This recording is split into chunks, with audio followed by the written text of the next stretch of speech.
This is my 2008 Vauxhall Corsa VXR. It's the car I could not afford when I was 18. And I don't mean one like it, I mean this is the exact car I could not afford. I looked at this car when I was just 19 years old. It was on a forecourt at the Vauxhall garage just down the road from my house, and this exact car was unobtainable. I could not afford it. But as life goes and YouTube goes, I found it abandoned for 8 years and have been resurrecting it on the channel. But as you'll see by today's title, I've been scammed.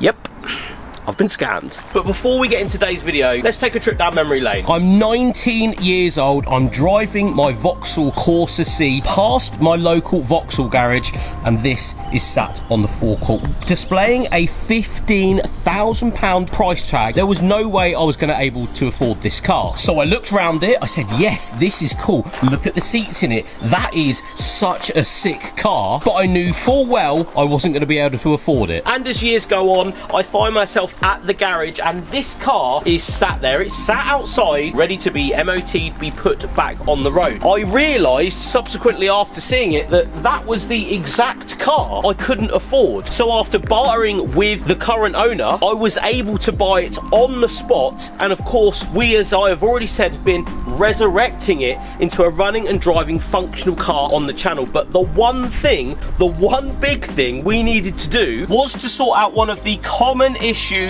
No, not the engine exploding, dropping piston 4. It is gearbox related. Every time you're driving first, second, third, it will pop out under load, under acceleration. It will pop out of third gear, go straight into neutral. So I thought, well, that needs to be solved. That's the last piece of the puzzle, because although I could drive this round it popping out of third gear, it's not right, is it? So this led me on to the idea that I had in my head. I would replace the gearbox with a new used example that would keep this car alive and on the road without breaking the bank and spending tons of time rebuilding a complete gearbox. Because I am on the Isle of Wight, it's one of those things I'd probably have to send this gearbox off, so I'd have to take it out of the car, rebuild it, maybe in Portsmouth, Southampton, because no one really does it on the Isle of Wight. That's a lot of cost. I then incurred a very small detail, is that no one would really take the gearbox off the island or put it back onto the island. Just wouldn't deliver. So I thought, well, if we're not going to deliver the gearbox from and to the island, or it's going to cost hundreds of pounds, I'm talking like £200 to get across a stretch of water, in my head I was like, right, I will just buy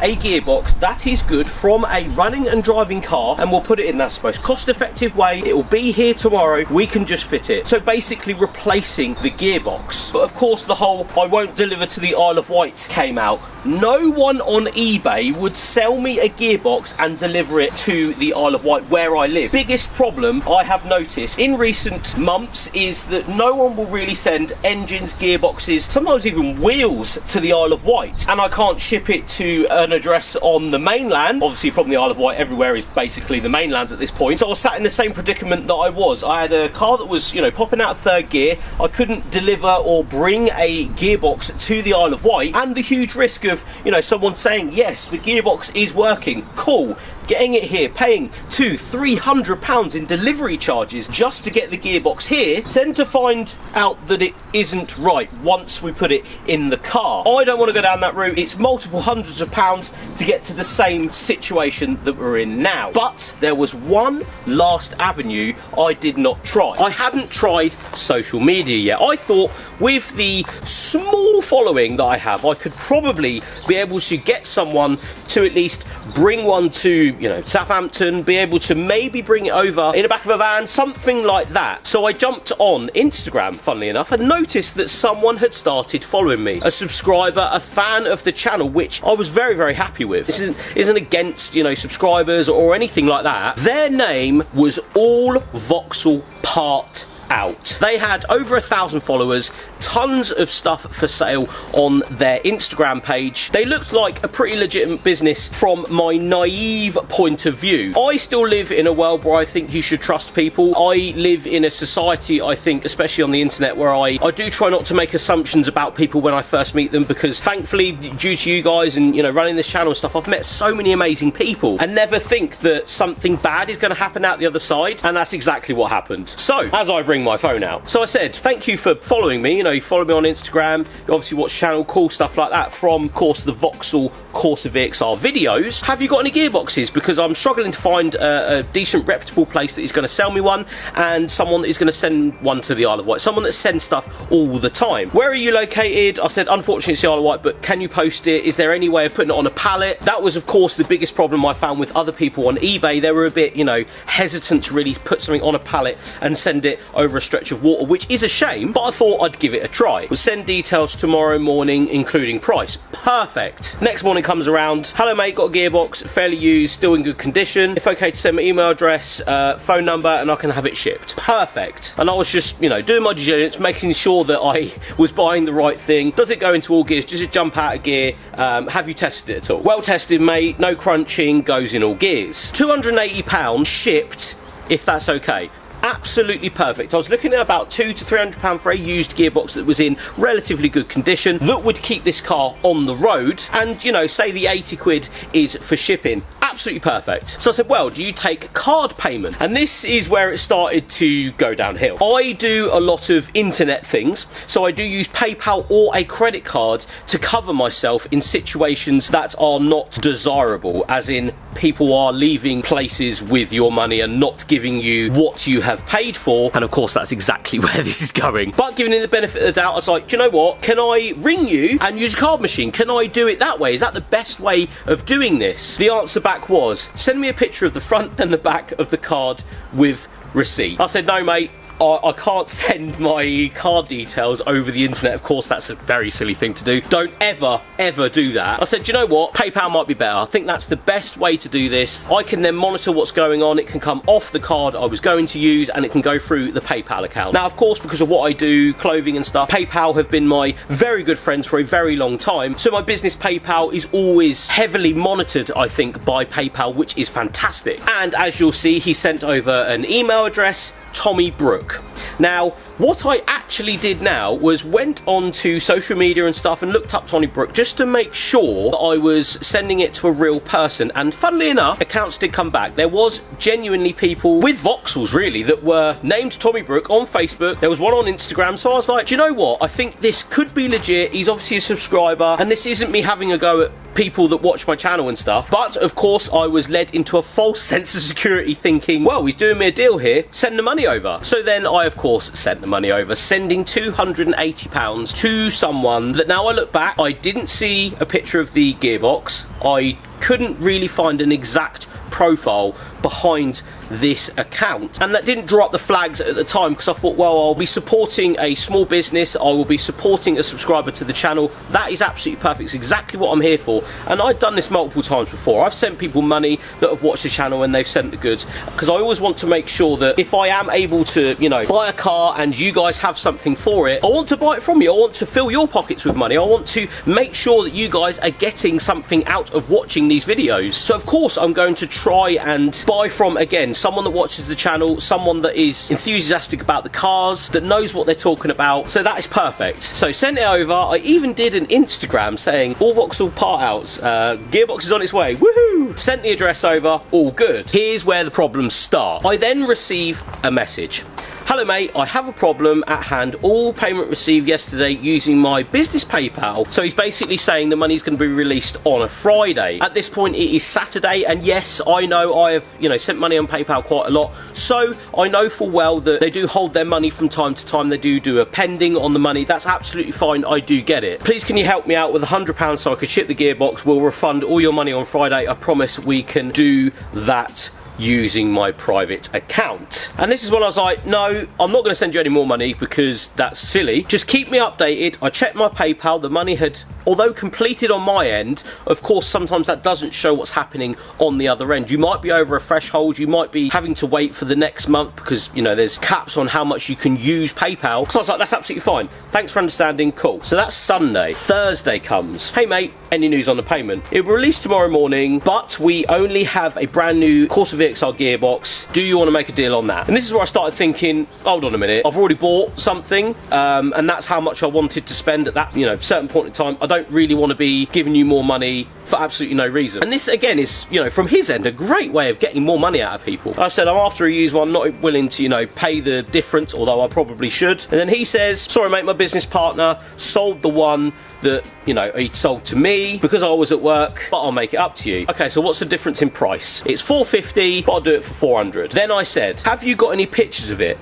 Bit worried, as I haven't actually seen any pictures of the gearbox I'd bought. In good faith, buying from a breaker, I thought, well, you know, it's just a gearbox, have them in a line, it's fine. Now you want more money off me for another one. Just seems a bit fishy. And I said, I appreciate you're probably not, just seems a bit funny my end, which I must admit, looking back now, it does look a bit dodgy. You have nothing to worry about, mate. Trust me, I'm at work now. We'll send pictures before shipping. I was like, okay, send me the pictures. And then once the first payment's gone through, could you also send me proof of payment being held? Because at this point, we are from the Saturday to the Thursday, and I haven't actually seen any proof that there is a pending transaction here. That is completely my fault though, completely. It's me putting faith in the PayPal system to think, well, they're probably checking in, they're checking me, whatever's going on, it's fine. Straight away, okay mate, no problem, I'll ship the gearbox tomorrow. And I said, I'm confused, you said you didn't have one, which he didn't. He said he'd already sold it. Now you're shipping one? Actually, the first payment will be released tomorrow morning, and to complete with the new gearbox is £120, which makes it £400. That's absolutely fine. And I said, yes, the price difference is £120. Could you please send me a screenshot of your PayPal account with the pending money, so the transaction and a pending sign underneath it? Okay, I'll send it in the evening. Absolutely fine. Never heard anything from him that evening. Friday morning rolls round, and of course I'm starting to think, well, it's been nearly a week now. We're Friday.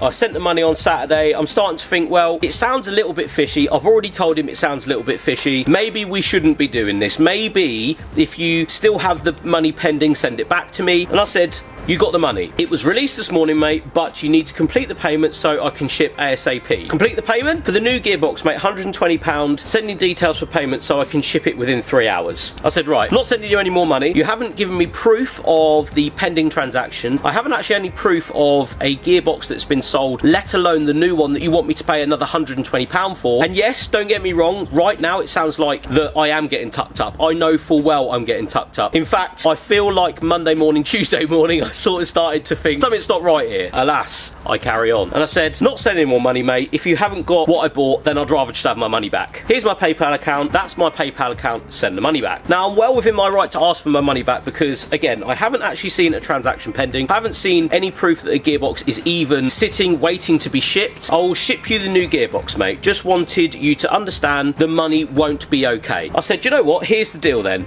You send me the new gearbox. I'm all over the internet. I can't hide. I'm a very easygoing person. It's pretty simple. Send the new gearbox. Once it is in front of me, I will then send you £120. It is that easy. Again, I can't hide on the internet. I can't hide behind a screen. I can't hide behind an account. So me getting away with something like that, it's never going to happen. So I said, that's the easiest way to do it because you're actually talking to me. Okay, complete the payment once the tracking number is with you. I said, no, I want to check the unit is new first before I, send you any more money. I said again, I haven't actually seen any proof that these items are even there, so very reluctant to send him more money without actually seeing a gearbox. Then complete radio silence. Friday night, anything, and then Saturday morning, I said, do you know what, mate, just send the money back. You're obviously not getting back to me now. It's been, a couple of days since I'd already asked for my money back. Just send the money back, that's cool. And then I did a little social media thing saying, does anybody know who owns this account? Who's running this? Can I directly get to them? What's the deal here? Unfortunately, I was then sort of at the point where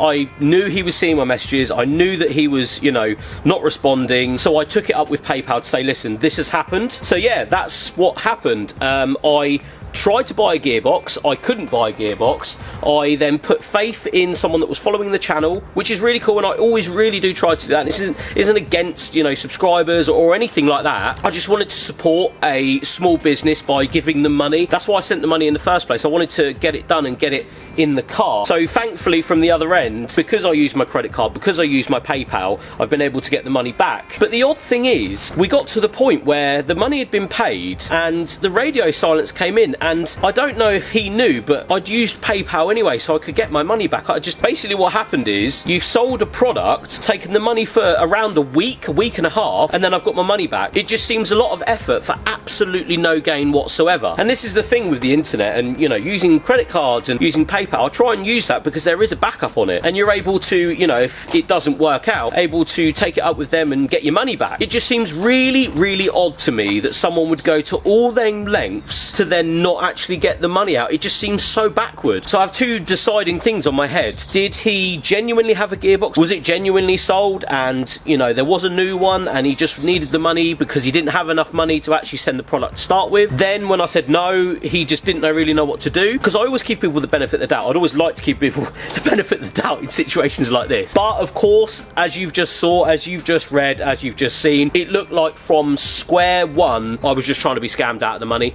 I don't think there was ever a gearbox. I don't think there was ever, you know, any product. And even if there was, it's a terrible way of going around it. If you are a genuine seller and you want to get rid of things and you want the money, don't mess people around, don't ask for more money. And the red flags, of course, you know, coming out from the other side, the red flags are, yes, you've got a follower base, that's cool on the internet, but I don't feel like me looking into it and seeing who was behind the account, I didn't do enough digging to actually find out physically who it was. Because of course now Tommy Brook doesn't exist, the email address doesn't exist, PayPal have gone through to him and said what's going on, they never got back to him. So, you know, that's the sad reality, is that although this person of course has tried to scam me, they've done it in a really bad way, not even in a good way where they've kept the money after, you know, all of the work they've put in, posting up on social media, posting up on their stories. It just seems like a lot of messing around for absolutely nothing. All that happened was I put faith into a small business, they didn't come through, and then I got my money back. So that's the story of how I got scammed. Yes, I did get my money back because I am very careful on the internet with who I send money to. I always have a backup, as in, you know, paying with a credit card, paying with a PayPal account. That's the whole idea. I wasn't just going to send money to his bank account. It's a silly thing to do, but you know, you could probably get the money back anyway. This is the thing with internet transactions. There is other people watching, banks are watching, PayPal's watching, you know, credit cards are watching, and if something ain't right, they will intervene, they will get in and sort it out. Yeah, odd story, but I thought you guys would like an update as to what's going on with the car. You know, me, you know, putting faith maybe into something that I really shouldn't, seeing red flags to start with. It's just one of those things. But guess what? I'll never do that again. With that, guys, I'm going to end today's video. Thank you so much for watching. We'll see you on the next one. Hopefully I don't get scammed again. That'd be nice.